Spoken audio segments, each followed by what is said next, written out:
ত্রিপুরা গ্রামীণ ব্যাংকের কর্মকর্তা ও কর্মচারীদের বিভিন্ন ন্যায্য দাবি দেওয়া নিয়ে সরব হল ত্রিপুরা গ্রামীণ ব্যাংক অফিসার্স ফেডারেশন এবং ত্রিপুরা গ্রামীণ ব্যাংক এমপ্লয়িজ ফেডারেশন। মঙ্গলবার আগরতলাস্থিত ত্রিপুরা গ্রামীণ ব্যাংকের কেন্দ্রীয় কার্যালয়ে দুই সংগঠনের উদ্যোগে এক সাংবাদিক সম্মেলন কর্মীদের বিভিন্ন সমস্যা ও দাবি দেওয়া তুলে ধরা হয়। পাশাপাশি আগামী 8 ও 9 আগস্ট আগরতলায় অনুষ্ঠিতব্য দুই সংগঠনের প্রথম যৌথ সম্মেলনের কর্মসূচিও ঘোষণা করা হয়। মঙ্গলবার আগরতলাস্থিত ত্রিপুরা গ্রামীণ ব্যাংকের কেন্দ্রীয় কার্যালয়ে দুই সংগঠনের উদ্যোগে এক সাংবাদিক সম্মেলন করা হয়। এই সাংবাদিক সম্মেলনে উপস্থিত ছিলেন দুই ফেডারেশনের চেয়ারপারসন বিপ্লব সাহা।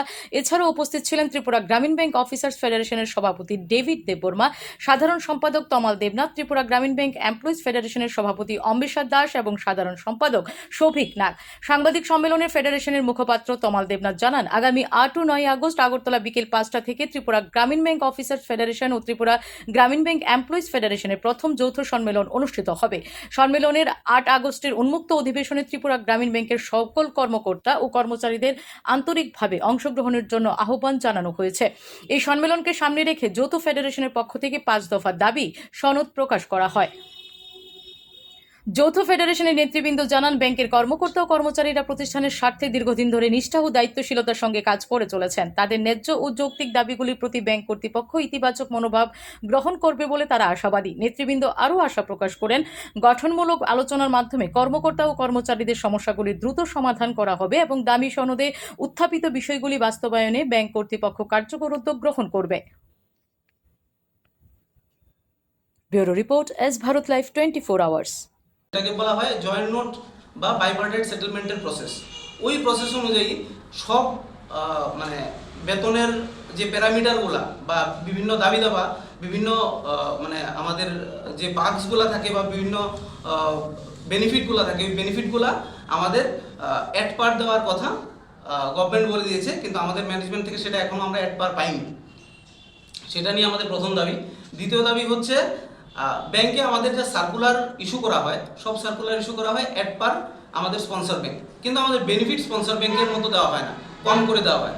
যদিও আমাদের বেনিফিট পাওয়ার জন্যে আমরা যা মানে ব্যাংকের ব্যবসা করি বা ব্যাংকের ব্যবসা থেকে যা প্রফিট করি সেটা থেকে আমাদের বেনিফিট দেওয়া হয়। আমাদের বেনিফিট কিন্তু পিএনবি বা স্পন্সর ব্যাংক থেকে দেওয়া হয় না।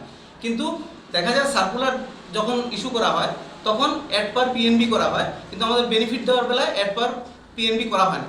সেটা নিয়ে আমার দ্বিতীয় দাবি যে আমাদের পার্কস বা আদার যে মানে অ্যালাউন্সগুলো আছে সেগুলো যেন অ্যাড পার দেওয়া হয়।